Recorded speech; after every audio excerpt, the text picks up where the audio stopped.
wrap up this proper. You may have wondered in the last video why it was I kind of went in the middle of nowhere in order to use as a cutoff point. And the reason why is this is actually right outside a very familiar location that we're about to head back to. One of the reasons I chose this location is that there's actually a couple of ways to go here in the NES version.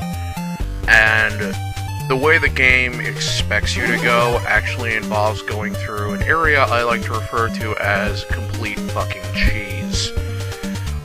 It's a tunnel connecting building 4 over here with building 5, which is the high security wing, which is where Dr. Petrovich is being held. And if this looks familiar to you, it should. It's where it's the prison we originally escaped when we found Gray Fox and fought the shotgunner earlier. But yeah, the area we're going to is that one little door that was right above the hidden cell block. And that's where Dr. Petrovich's daughter, Ellen, is held. Now, technically, you're supposed to find Petrovich first, save him, he tells you where Ellen is, then you have to go all the way back down through the tunnel I mentioned, and then to this area, so that you can save Ellen. That area is a gigantic, pitch-black area that you need to use the flashlight in, and is filled with instant death pits. Also, you may have noticed I hugged the wall right there. That's because that also has an instant death pit. So yes, this is Dr. Petrovich's daughter. He will not give you the information about Metal Gear or count as rescued until you actually save Ellen first. But yeah, there's a bottomless pit in that one too. If you wanted to go to get the instant death pit, normally you'd have to go north past those 2 guards, but we're not going that way because that tunnel is the work of Serial Motherfucker.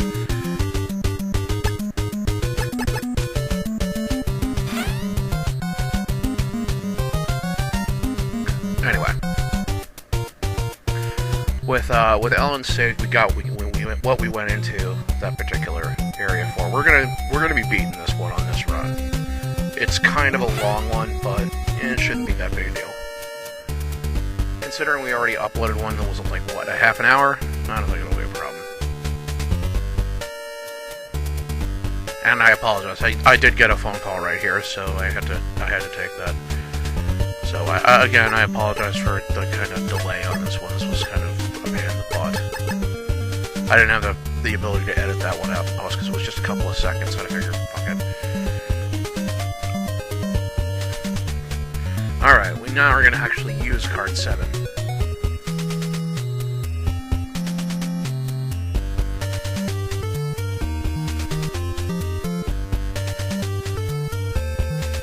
This time we actually have to make kind of a roundabout detour. You remember that area where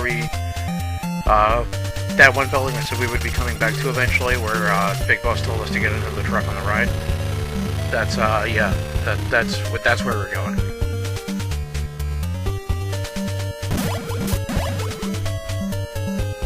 I'm also pleased to announce that Big Boss gives us one last piece of useless information in regards to an item.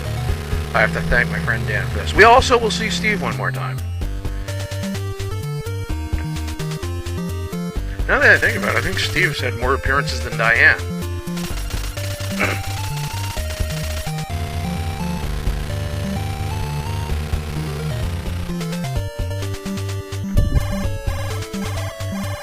And we're back here.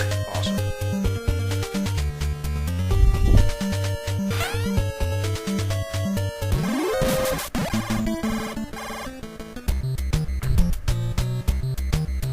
This area is building 4, and it's where it's the last area in the game. It's also filled with inescapable instant death pits if you're not careful. This is one of many areas that, due to the kind of somewhat bad collision detection, I openly advocate the use of the pit sealing trick. I see nothing wrong with it. That, and to a lesser degree, the Dirty Duck fight, which we will be having also on this one. We're actually got 2 upcoming boss fights on this particular run. 3, technically, if you count the last. No, 4 if you count the last 2 bosses. Though really, one isn't really much of a boss. These are not normal cameras. They are laser turrets, and they will fire lasers at you. And they do a lot of damage, and they fire very quickly. And yeah, no info on the oxygen tank. This will let us go through that deep water area that we encountered earlier at the end of the airlock. Oh, we're in building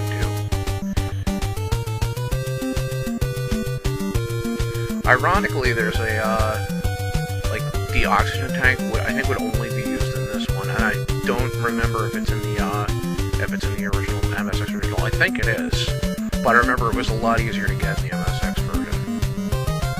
A lot less roundabout.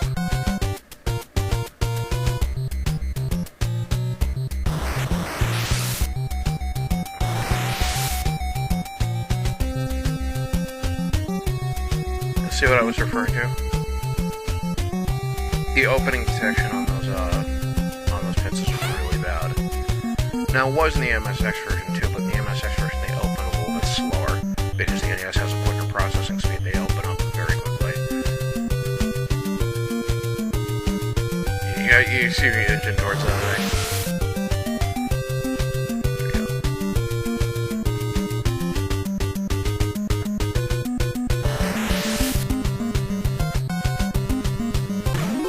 And yeah, that is an instant kill if they spot you.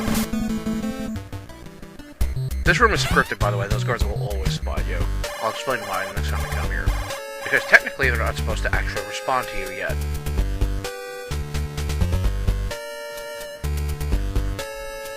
Now, you remember earlier when we used that kind of roundabout way to get through the woods? This section of woods also has a similar trick. You have to go lower left, upper left, up, and then left, and then lower left. And the other one is left, left, upper right, and then left, I think. But yeah, these are both in the thing, and both of them in both cases are in the manual in the original NES release. Well hidden, but yeah. In my case, I didn't have the manual when I first got the game, so I wound up having to come up with my own way. Another interesting note right here, Schneider actually gives us a heads up on a hazard before we actually blunder into it, unlike our commanding officer.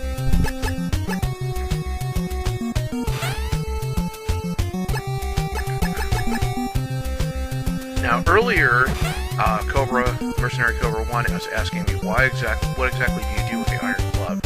You use it actually in Building 4, and you can't open any of the doors here without it. There's a number of walls that you have to punch through, and you need that for it. And unlike the one in the prison cell where you had to get it with Gray Fox, this one you need the Iron Glove for. It's automatically used when equipped, so you don't need to go out of your way to like put it as your active item or anything, which is good because this area is gas covered.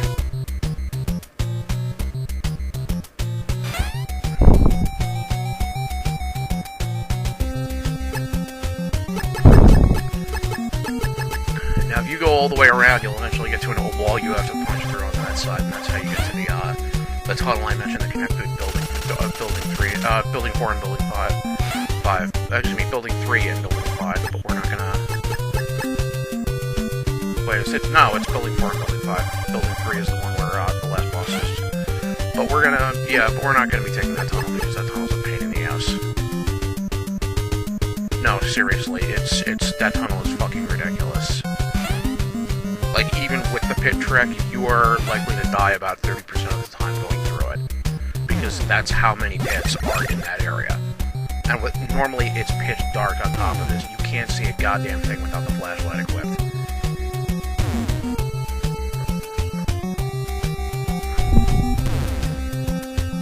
Again, I totally want one of those roller things. I would totally install it in an escapable Death Fortress right there. Just like, what up, bitch, roller.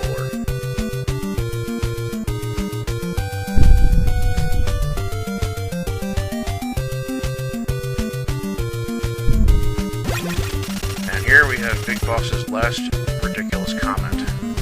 We will come back and read it in a second. I kind of derped out here for a sec. boss.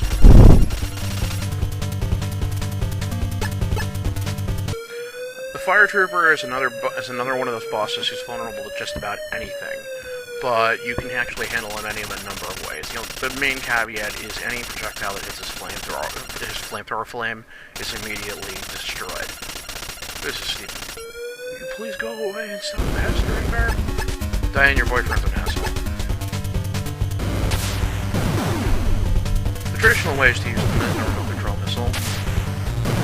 You can also get away with using the grenade launcher.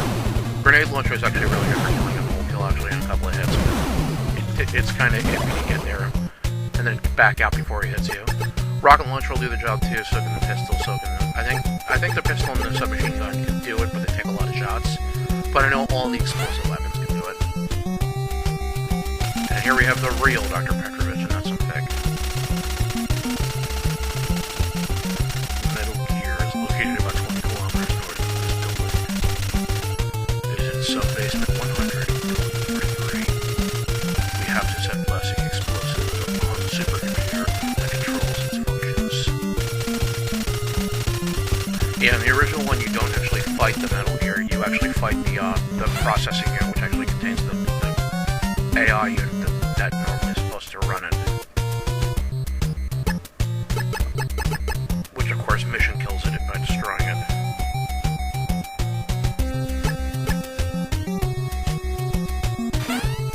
It's kind of funny, there's like, that area is changed from like one of like a pseudo annoying boss. I'm gonna show you the big boss thing while I'm here. It's changed from one like a pseudo annoying boss fight to like a really ridiculously pathetically easy one. Flashlight, you need to know how to use it. I will be duly disappointed if you need to know how to use it is not turned into a meme at some point among some retro gamer circle or another. Because really that's become his stock response is that we need to know how to use it, and then he just cuts off. Asshole.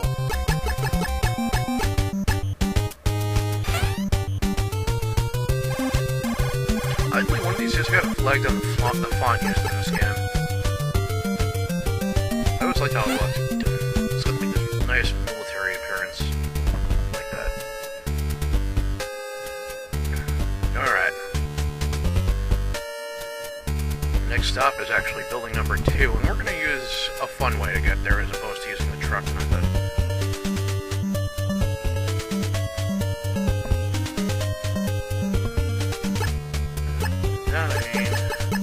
Wait a minute, we can use this way to get to building 2, it's a lot faster, so that's exactly what I did.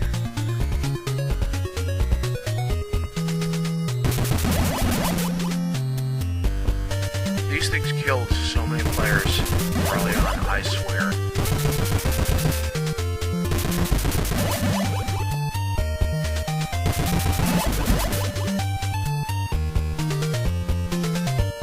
Like, if you get anywhere near them, these things will rape you.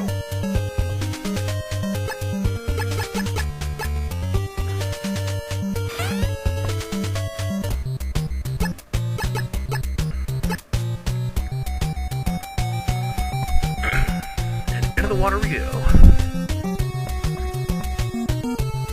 Alright, if anyone tells you that that they crossed this the correct way the first time in the NES version, they're lying. Everybody as a child proceeded to go through this area using rations to ford the entire distance. It's like a law, you have to.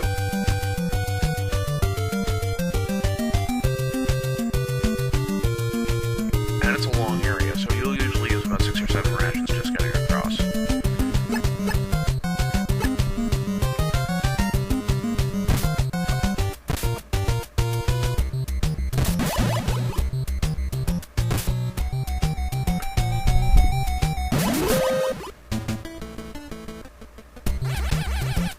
So look, it's an old friend, the shock floor.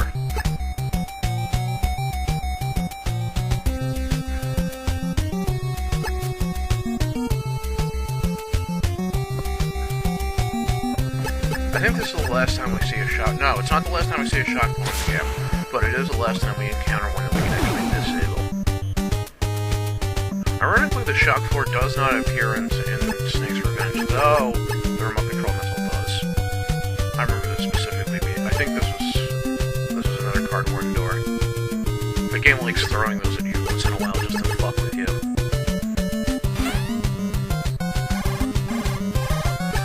There we go. Here we have an important one. Schneider here. We have unmasked the leader of the enemy fortress. It's unbelievable, but the enemy leader is... and he's been shot before he can get the info out.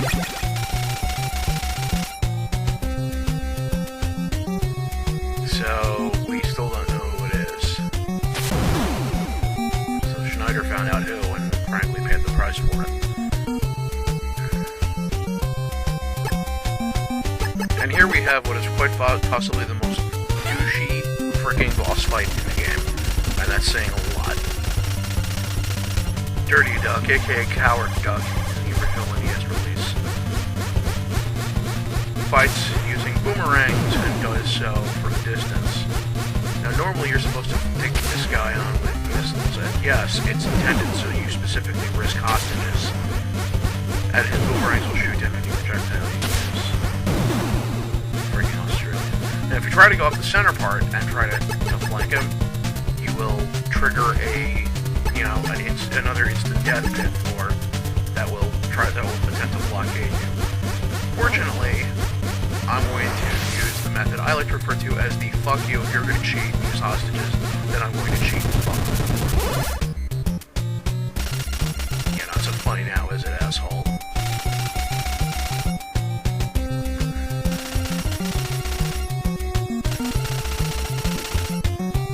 This is Benjamin, who is Jennifer's mother.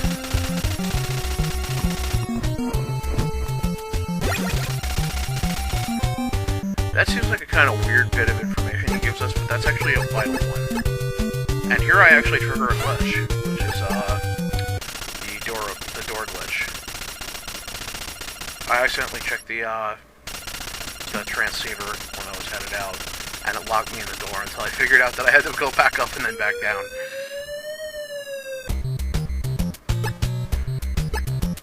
Now, considering that you're already past where Jennifer's gonna sleep, she's not absolutely critical, and you can actually D-rank in this fight if you really want to use your time with it.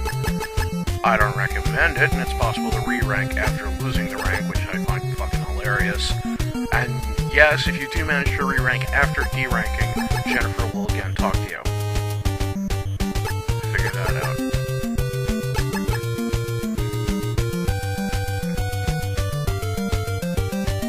I was trying to figure out what the hell I did wrong. Like, oh wait, I caused that glitch again, didn't I?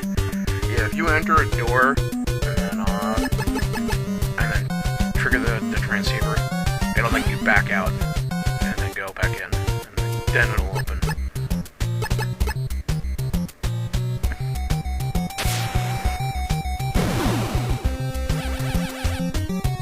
A+, Jaimas.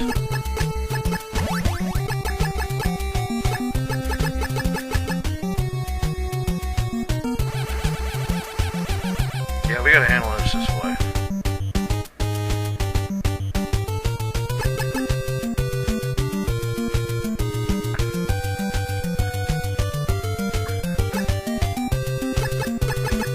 And we're headed back to building number 3 where we got the oxygen tank.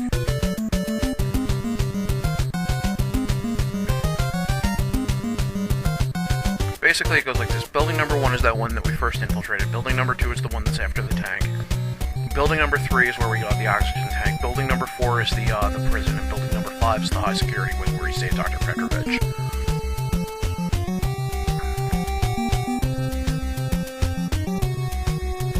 If I remember correctly, in the MSX version, there's only 2, and I think 3 buildings, if you count the fact that building 2 and building 3 were interconnected. Like, there's advantages and disadvantages to both ways, I suppose. The advantage to the NES one is the fortress is bigger and comes across as bigger, so you can kind of understand just how big Outer Heaven is. But the MSX version, everything is actually put together quite a bit more coherently. like, if you notice when you're playing the NES version, there's a lot of stuff that just seems placed in the middle of nowhere. Like, inexplicably, we had the oxygen tank all the way over in Building 3. Now, that was true in the MSX version as well, but it's actually a lot harder to get into that building in the NES version, simply because of its location. It's kind of out of the way.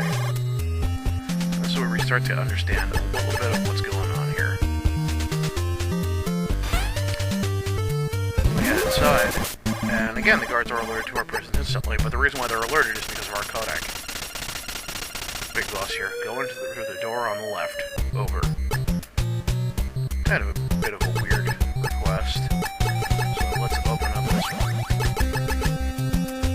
As I recall, you need card 1 to open it. Yep. And there's nothing here. Except it's the death pit. Now you're thinking to yourself, what the fuck? It was an instant death pit. There wasn't anything good in there or anything useful. Well, yeah, exactly. And you're about to find out why.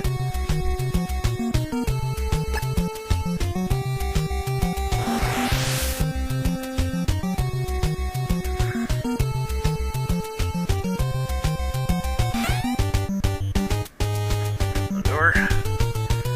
And back down to the 100th floor basement we go.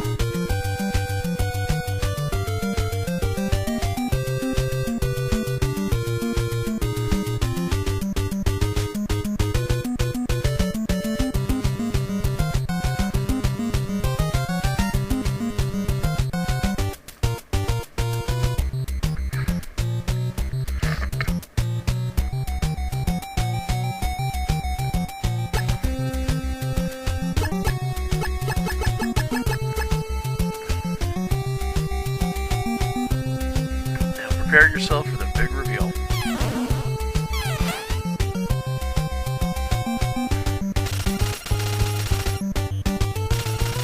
That was a close call. The leader of the enemy fortress is the supreme commander of Foxhound, the big boss. He has been behind everything all along.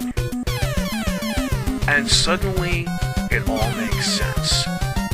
The fact that Big Boss never told you about hazards until it was too late, the fact that Big Boss gave you no information whatsoever, the fact that Big Boss is currently telling you that the operation is finished and that you're to return to base.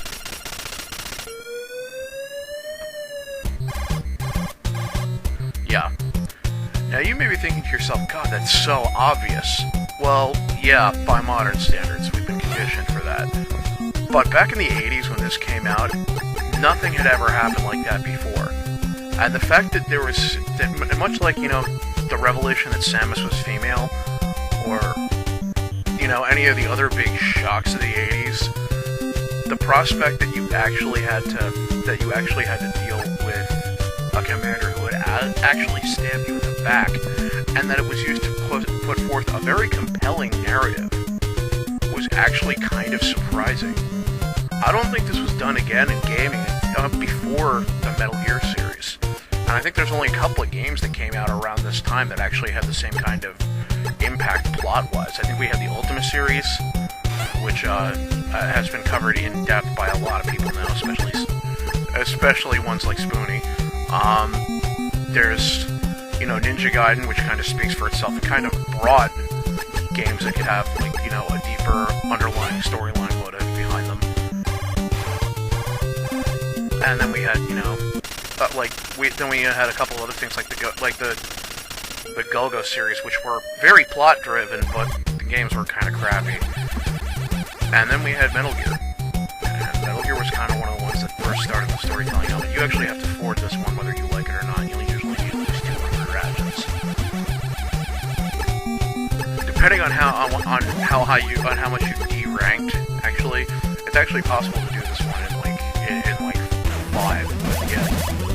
Anyway, here's the next boss, the Supercomputer. This was originally where you would fight Metal Gear, but again, in the NES version, you set up with Supercomputer. It's kind of weird because, yeah, you have to do some, why the hell would you put, you know, that sort of, by the way, it's interesting, I've been told that this thing kind of, one of the monitors in the MSX originally was supposed to use. Anyway, but yeah, you think maybe damn, this guy's everywhere. You never actually faced Metal Gear. The idea was that, you know, it put forth just how invincible Metal Gear was, if it actually had gotten completed.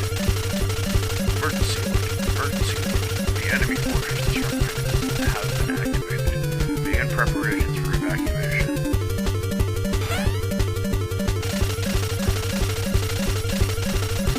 Well, Solid Snake, it's amazing that you lasted this long. So yeah, this is where Big Boss is, and he is the final boss. And you actually do need to fight him in order to beat the game. I like that even in this one he had his eye patch. If you look at his sprite, he still has the eye patch even back then. The general gist is that he sent Solid Snake, who was a rookie, into this knowing that Snake would either be killed or at the very least distribute false information. But unfortunately, Snake not only lived, but he carried out his mission pretty much perfectly. Which, of course, because the Big Boss is set up. Also, if you notice that Big Boss is actually a heavily edited Snake sprite. Diane actually gives us one more information. One more bit of information. Honestly, it's a rocket launcher.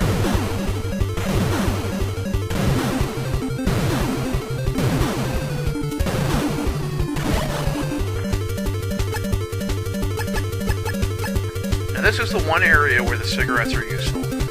Using the cigarettes actually adds 1,000 seconds to the timer if you start to run out. Very useful. They don't deplete your health in this game, though they do in the remakes, which is stupid. You always have to slap in your fucking anti-smoking thing, despite the fact that these characters are always smoking. Jesus. Middle area has been destroyed. Operation Intrude M313 has been successful. It's kind of funny because back in the original, back in these days, it was rare to actually see this sort of this sort of plot involvement in games. Like there was no preset way that it was supposed to happen, and you know, big deep storytelling was not a big feature of like a lot of the early games back in the day. Metal Gear kind of broke this mold, which is why Kojima was kind of understandably flustered when this one not only hit because it was not translated very well and was kind of incoherent compared to the original, and because yeah, the MSX version did tell a better story simply because it was of how it was set up, and yeah, I will give props where props are due. But another issue is this is why Snake's Revenge wasn't quite as successful. There wasn't the kind of plot or story behind it that there was in the original, or the type of character involvement, though there was a couple of very nifty things they did in it. In fact, a number of things in Snake's Revenge are referenced in later games. Anyway, so we've beaten this game, we've seen the ending, and that's pretty much it. This has been probably one of the more energetic Let's Plays I've done. Actually, I think this is the first one I've actually posted in a while, so yeah, there's that. Okay, this is Jaimas, and speaking of Snake's Revenge, since I brought it up earlier, I hope you guys stay tuned to when I will be posting a fair game, as Cobra One calls them, of that a bit later. So yeah, that one might take a little longer because I'm actually working on a sort of animated intro for it, but we'll see what happens over the next couple of weeks. Also, you know, with me having to deal with the move from my current place to the new place, there might be a little bit of weirdness going on there, but we'll see. All right, this is Jaimas signing out.